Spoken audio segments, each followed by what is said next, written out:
नमस्ते बच्चों। आज हम विशारद उत्थान पहले पत्र देखेंगे।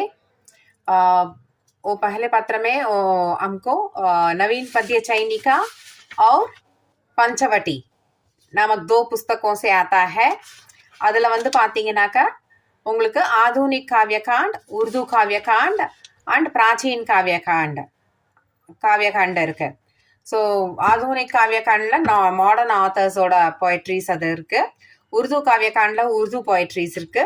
அதுக்கப்புறம் பார்த்தீங்கன்னா பிராச்சீன் காவியகாண்டில் வந்து கபீர்தாஸ், ரஸ்கான், சூர்தாஸ் அவங்களோட போய்ட்ரிஸ்லாம் இருக்கு. அதுலேருந்து தான் உங்களுக்கு கண்டஸ்த தோஹே வருது. கண்டஸ்த தோஹே வந்து 10 மார்க்ஸ்க்கு வருது. ஸோ இப்போ இதில் வந்து பார்த்தீங்கன்னா முக்கியமாக வந்து விஷாரத் உத்ராத் ஃபர்ஸ்ட் பேப்பரில் 40 மார்க்ஸ் இஆர்சி. ஸோ 40 மார்க்ஸ் இஆர்சினா 5 இஆர்சிஸ் அட்டன் பண்ண போறீங்க.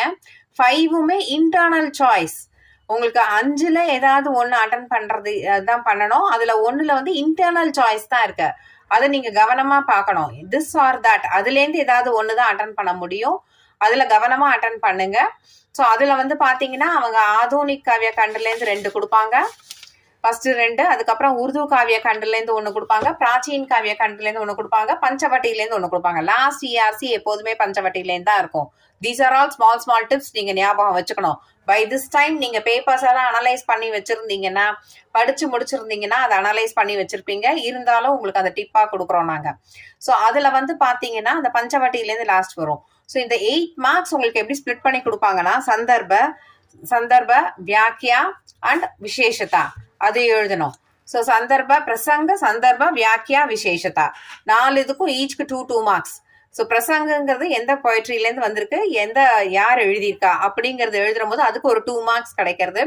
சந்தர்ப்ப வந்து இந்த போய்ட்ரியோட விசேஷத்தா என்ன, போய்ட்ரி வந்து எந்த பேஸ் பண்ணி எழுதியிருக்கா அப்படிங்கறத சொல்ற போது வியாக்கியா அந்த கொடுத்துருக்கிற பேராகிராஃபோட வியாக்கியா கொடுக்கணும்.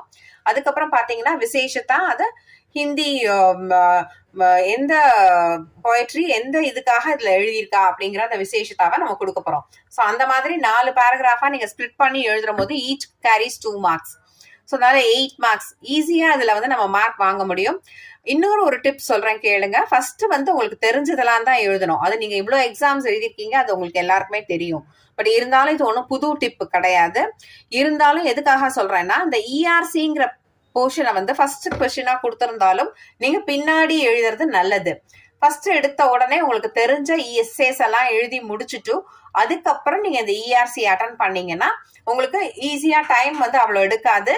ஈஸியா டைம் வந்து ஃபாஸ்டா எழுத முடியும். ஸோ எஸ்ஏஸ் எல்லாம் ஃபர்ஸ்ட் கவர் பண்ணி முடிச்சிருங்க. அந்த பேப்பர்ல இருக்கிற கண்டஸ்த தோஹேவை ஃபர்ஸ்ட் எழுதுங்க. கண்டஸ்த தோஹேவை ஃபர்ஸ்ட் எழுதி எதுவுமே ஆர்டர் மாத்தி எழுதுறதுனால தப்பு கிடையாது. ஆனா கரெக்டான ரோமன் நம்பர் போட்டு எழுதணும். இதெல்லாம் உங்களுக்கு இவ்வளவு எக்ஸாம்ஸ் எழுதிருக்கிறவங்களுக்கு உங்களுக்கு தெரியும். பட் இருந்தாலும் ஃபர்ஸ்ட் கண்டஸ்த தோஹை எழுதி அந்த ஃபுல் மார்க் இம்ப்ரெஷன் கிரியேட் பண்ணணும் திருத்துறவங்களுக்கும்.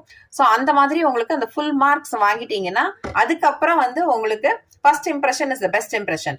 அதுல ஃபுல் மார்க்ஸ் வந்துருச்சுன்னா அடுத்து நீங்க வந்து எஸ்ஏஸ் உங்களுக்கு நல்லா தெரிஞ்ச எஸ்ஏஸ் செலக்ட் பண்ணி எழுதுங்க. அதுக்கப்புறம் கடைசியா அந்த இஆர்சி பார்ட்டை அட்டன் பண்ணுங்க. அதுல ஏன்னா நிறைய இஆர்சி இருக்கிறதுனால உங்களுக்கு கன்ஃபியூஷன்ஸ் வரலாம், தப்பா கூட போகலாம். அதனால அந்த தப்புங்கிறது முதல்ல எழுதக்கூடாது. அதனாலதான் கடைசியில எழுத சொல்றோம். ஸோ அப்படி எழுதினீங்கன்னா உங்களுக்கு அந்த மார்க் புல்லிங்கிறது நல்லபடியா உங்களுக்கு அதுல ஸ்கோர் பண்ண முடியும். மார்க் ஸ்கோரிங்கிறது ரொம்ப நல்லா இருக்கும். அதுக்கப்புறம் பாத்தீங்கன்னாக்க நீங்க இந்த கண்டஸ்த தோஹேல வந்து உங்களுக்கு பிஹாரிலேருந்து 10 இருக்கு, கபீர்தாஸ் 10, அப்துல் ரஹீம் கார்கானாவோட தோஹேஸ் வந்து 10. ஸோ அதுல வந்து கபீர்தாஸ்ல வந்து எது இம்பார்ட்டன்ட் பாத்தீங்கன்னா சீல்வன் சப்தே படா சர்வரத்தன் கி காணி அந்த தோஹே படிச்சுக்கோங்க. ஜோஜல் பாடை நாவுமே கர்மே பாடை தாம் அது படிச்சுக்கோங்க. ஹாட் படா ஹரி பஜன்கர் அந்த தோஹே படிச்சுக்கோங்க. சாஹ் கயி சிந்தா மிட்டி மனுவா பேபர்வா ஜின்கோ கச்சூன சாஹியே சோயி ஷாஹன்சா அந்த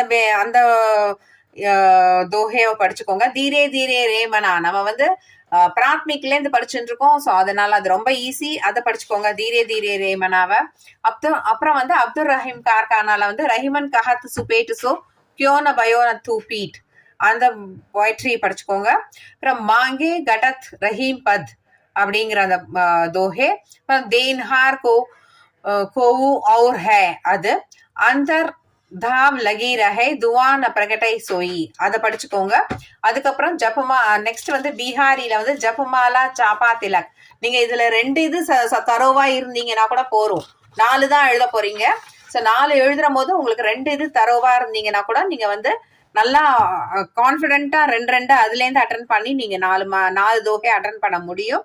ஸோ பிஹாரி வந்து பொதுவாக கொஞ்சம் வந்து அதுல டஃப் வேர்ட்ஸ் இருக்கும். பட் பை ஹார்ட் பண்ணி பண்ற போது நல்லா பண்ண முடியும். ஸோ பிஹாரியில வந்து ஜப்பமாலா சாப்பா திலக் அப்படிங்கிறதும் கோவு கோட்டிக் சங்கிரஹை படத்து படத்து சம்பத்தி சலீடு அப்படிங்கிற பொயட்ரிஸை படிச்சுக்கோங்க. ஓகேவா? ஸோ இது வந்து கண்டஸ்த தோகையை பொறுத்த வரைக்கும். நெக்ஸ்ட் வந்து கவி பரிச்சை கொடுத்து கவிதா சாராம்சா அது வந்து 15 மார்க்ஸ். ஸோ தோஹேல அந்த 10 ஃபுல் மார்க்ஸ் வாங்கலாம். அதுக்கப்புறம் பார்த்தீங்கன்னா 15 மார்க்ஸ் எஸ்ஏ கவிதா சாராம்சால. கவிதா சாராம்சால என்ன படிக்கலாம்னா வீர் பூஜா படிச்சுக்கோங்க, பிரேம் மாதுரி, வீர் பூஜா பிரேம் மாதுரி. அதுக்கப்புறம் பார்த்தீங்கன்னாக்கா விப்ளப் காயன் மாத்ருபூமி கார்னிலியா கா கீத். இதுல எல்லாத்துலயுமே உங்களுக்கு வந்து பிரேம் மாதுரியும் வீர் பூஜாவும் ரொம்ப சிம்பிளா இருக்கும். அதனால அதை கான்சென்ட்ரேட் பண்ணி நல்லபடியா படிங்க. ஸோ அதுல வந்து ஒரு கவிதாவோட சாராம்சம் தான் நம்ம எழுத போறோம். So 15 marks. ஸோ அதை எதுவுமே விடாம எழுதணும். அதுல வந்து நீங்க ஒரு எக்ஸ்ட்ரா இம்பார்ட்டண்டா பிரேம் மாதுரி வீர் பூஜா படிச்சுக்கோங்க. அது தவிர ஸ்ரத்தா கா சௌந்தர்ய ஹிமாலயும் படிச்சுக்கோங்க. அதுக்கப்புறம் கைதி ஒரு கோகிலா. ஸோ இதெல்லாம் இருக்கு. அதுல எது சிம்பிள் அண்ட் ஈஸி வேர்ட்ஸ் இருக்கோ அதுல ஒரு 2, 3 படிச்சு வச்சுக்கோங்க.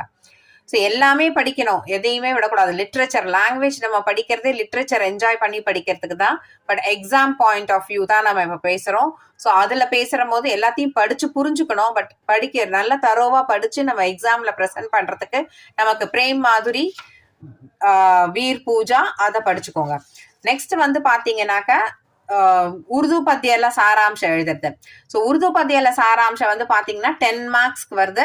அதுல ஆத்மி நாமா சுனிந்தா ஷேர் ரொம்ப இம்பார்ட்டன்ட். தேரே பந்தே ஹே ஹம் குதா ஜான்தா ஹே. அதுக்கப்புறம் வந்து பரிந்தே கி ஃபரியாத் அது ரொம்ப இம்பார்ட்டன்ட். இதுல ஆத்மி நாமா ரொம்ப சிம்பிளா நம்மளால எழுத முடியும். ஆப்போசிட்ஸ் மாதிரி தான். ஒருத்தர் பாட்ஷாஹாவா இருக்கார், பாட்ஷாஹா இருக்கிறவனும் ஆத்மி தான் அப்படின்னு அந்த ஆப்போசிட்ஸ் மாதிரி அதை ஞாபகம் வச்சிருந்தீங்கன்னா ரொம்ப சிம்பிளா உங்களால அதை ப்ரெசென்ட் பண்ண முடியும். அதுக்கப்புறம் பாத்தீங்கன்னா சுனிந்தா ஷேர் அதுவும் 23 பேராகிராஃப்ஸா நீங்க ஞாபகம் வச்சுட்டு சிம்பிளா எழுத முடியும். ஸோ அதனால சுனிந்தா ஷேர் படிச்சுக்கோங்க. அதுக்கப்புறம் பஞ்சவட்டி கே ஆதார் பர் லக்ஷ்மண் கி மனோதிஷா.